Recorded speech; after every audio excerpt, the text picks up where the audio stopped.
Bien, continuamos con el pensamiento de cada día. Quería, sin embargo, agradecerles a los que se suscriben y colaboran con el cafecito para la difusión del canal. Bien, disculpen mi voz. Hace mucho tiempo que estoy con un catarro, con una gripe que, a pesar del esfuerzo de los médicos, no se me va. Así que bueno, espero pronto, cuando llegue el calorcito, poder recuperarme. Bien, entonces el pensamiento de hoy, más que un pensamiento, es un texto complicado titulado Oración para pedir el buen humor.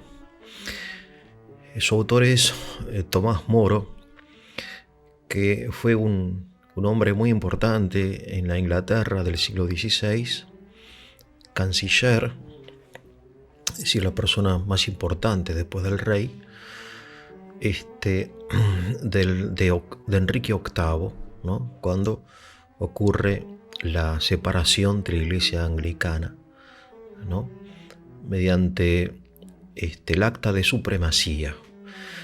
El acta de supremacía es el acta mediante la cual el Parlamento le concede al rey las atribuciones de cabeza de la iglesia, ¿no? Head en inglés, Head of the Church, ¿no? De modo que el Parlamento declara al rey cabeza de la Iglesia de Inglaterra, ¿no? Este es el acta de supremacía del año 1534. Tomás Moro, siendo canciller de Enrique VIII, no puede en conciencia firmar esta acta que separa a la Iglesia de Inglaterra de la Iglesia de Roma, ¿no? Del Papa. Y entonces es decapitado, ¿no? Cortan la cabeza. Y antes de morir, él le había crecido la barba, ¿no? En la prisión.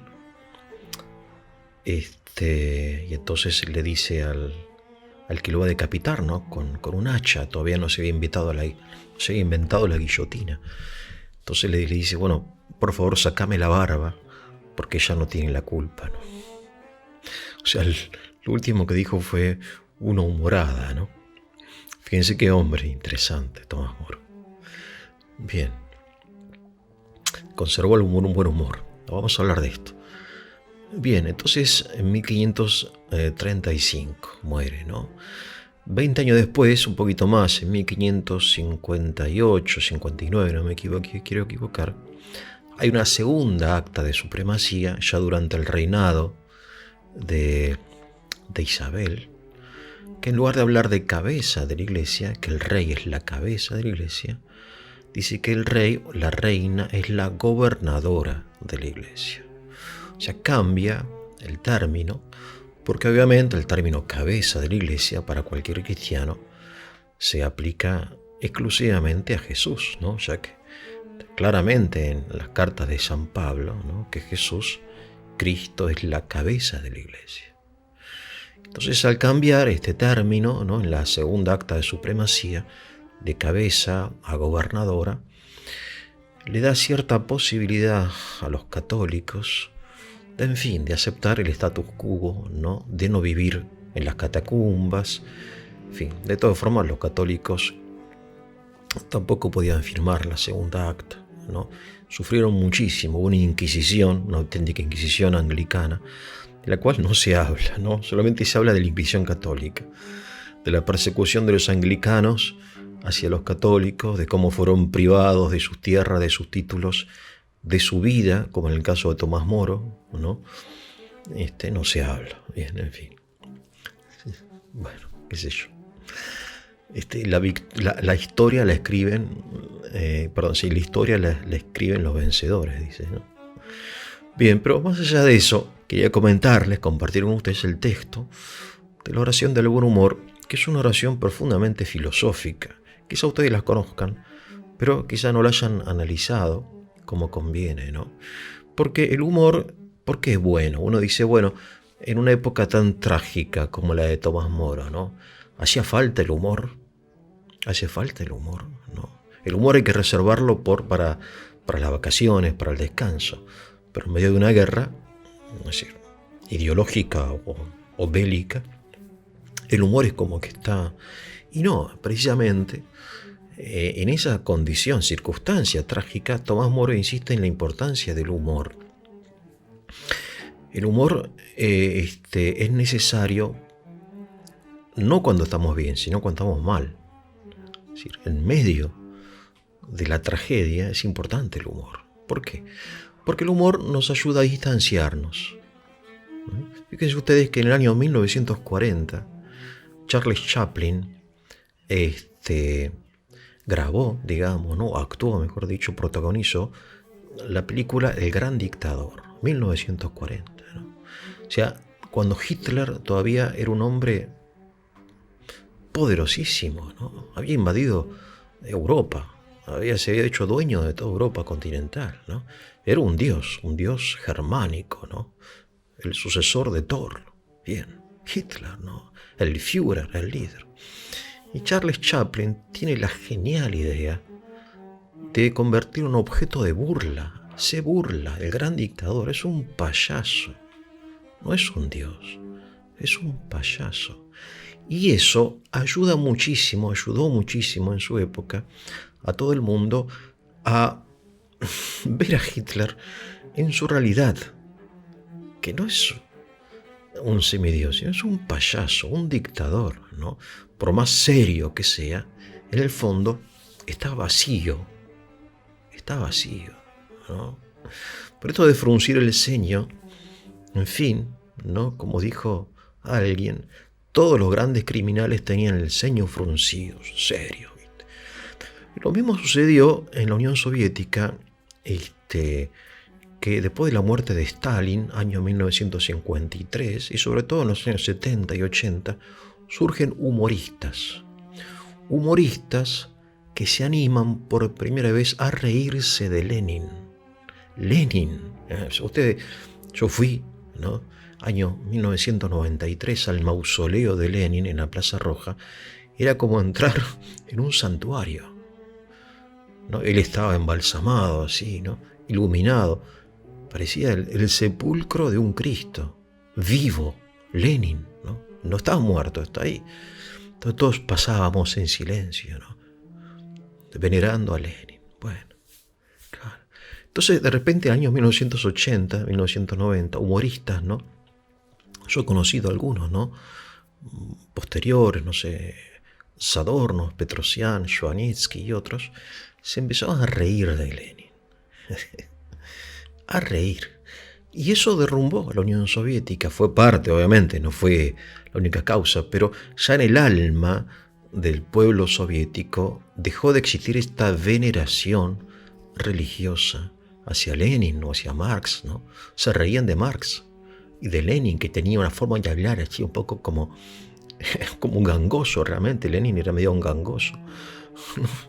Entonces, nada, reírse, ¿no? Reírse de esta gente, reírse de estas cosas, es muy importante. Ahora bien, lo que propone Tomás Moro en esta oración no es reírse de Enrique VIII, al contrario, él nunca se ríe, ni nunca tuvo un mal pensamiento acerca de él. Él se ríe de sí mismo. Por eso, este distanciamiento que propone Tomás Moro no es el distanciamiento con una tragedia exterior, sino con algo que él llama el ego.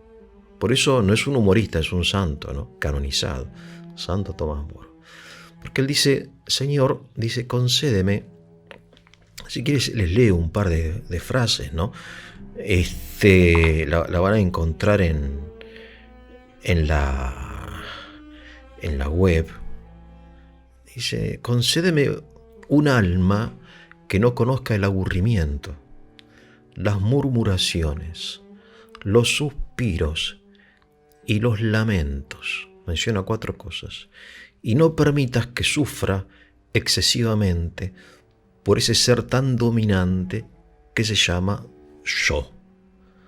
O sea, lo que él propone en esta oración es algo mucho más difícil y mucho más profundo, que es el distanciamiento con la situación política. Él menciona 2 cosas, el alma y el yo. Hay 2 esencias, ¿no? Entonces, dice, concibe un alma que sepa distanciarse del yo. El yo no en el sentido filosófico, sino en el sentido moral del ego, ¿no? Lo que nosotros en español llamamos ego. El ego, ¿no? El ego, que es un ser dominante que domina y que provoca, dice él, 4 cosas, a saber, sufrimiento principal, ¿no? Causa del sufrimiento el ego, murmuraciones, estar siempre quejándose, siempre criticando, aburrimiento, qué interesante, ¿no? Aburrimiento, suspiros y lamentos. Bien, y el alma, en cambio, dice en la otra frase, dame, Señor, un alma que sepa aprovechar lo que es bueno y puro, que no se asuste ante el pecado. Fíjense, ¿no? O sea, que no que no reconozca el pecado, sino que no se asuste ante el pecado. Cosa bastante frecuente, ¿no? En las personas devotas, que le tienen miedo al pecado. Bien, entonces, desde el punto de vista de la antropología, podríamos llamar, y esto hay que desarrollarlo, tenemos 2 cosas, el alma y el ego, ¿no? Que son 2 y que son una, ¿no? Y que no sabemos bien dónde empieza una y termina la otra. Pero el buen humor es lo que hace que nos distanciemos, que el alma se distancie del ego. Cada una de estas esencias produce el ego, murmuraciones, sufrimientos, quejas, suspiros, aburrimiento. El alma, en cambio, es receptiva de lo bueno, de lo santo, y no le tiene miedo al pecado, ¿no? Son estas como características que nota aquí Tomás Moro, ¿no? Bien, de modo que mediante este distanciamiento que él logra, ¿no? Logra, ya le digo, hasta el momento de su muerte, que él no muere con el ceño fruncido, sino riéndose y diciéndole al verdugo que le corte la cabeza, pero que perdone a la barba, que la barba no tiene la culpa, fíjense, ¿no? ¿Por qué este humor? Y porque él es un alma pura, no es un hombre egocéntrico, es un alma pura, ¿no? Creo que acá, digamos, esto del buen humor es un tema profundo, filosófico, pero acá creo que Tomás Moro mete el dedo, digamos, en la llaga, haciendo esta distinción entre el alma que mediante el humor se distancia del ego.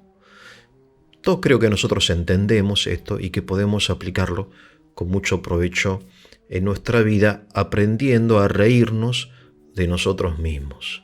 Que tengan un muy buen día.